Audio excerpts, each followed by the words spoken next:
Stick with sports for a few minutes. NFL team owners from all over the country just wrapped up a meeting in Minneapolis. That's where they talk about changes to rules and policies.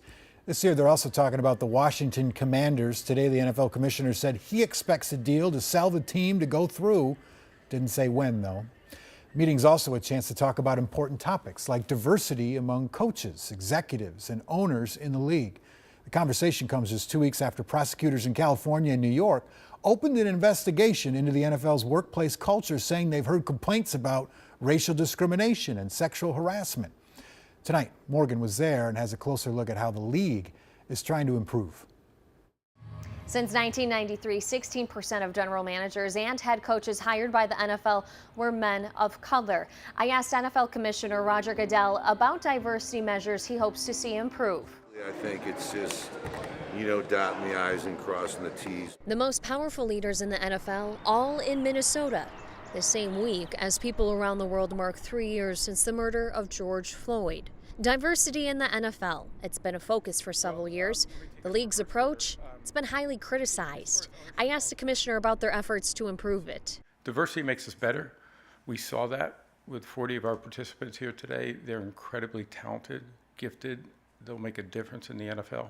Correct. Charles London, it's about who you know in the relationships. Is one of the 40 coaches of color that was invited to the Accelerator coaching program this week. It's the third of its kind during the owners' meetings. You develop relationships, you start these relationships, you develop them, and you see where they go from there. That exact opportunity paid off for Ran Carthon.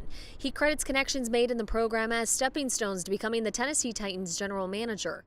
It's a massive gap in representation, not just at the coaching level, but also at the executive level. Sports commentator Joy Taylor is talking about these numbers.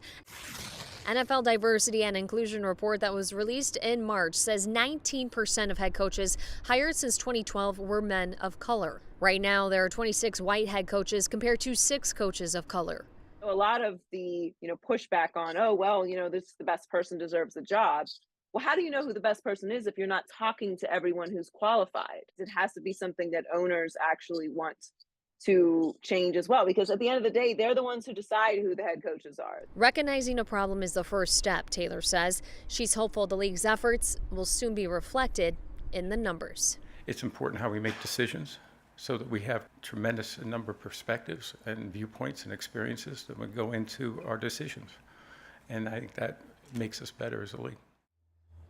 And as we are talking about equality within the NFL, according to their own numbers, roughly 50% of their fan base is made up of women. While I was talking with Joy, she brought up how there are more opportunities for women in the league, but says there's still a long way to go. Back to you.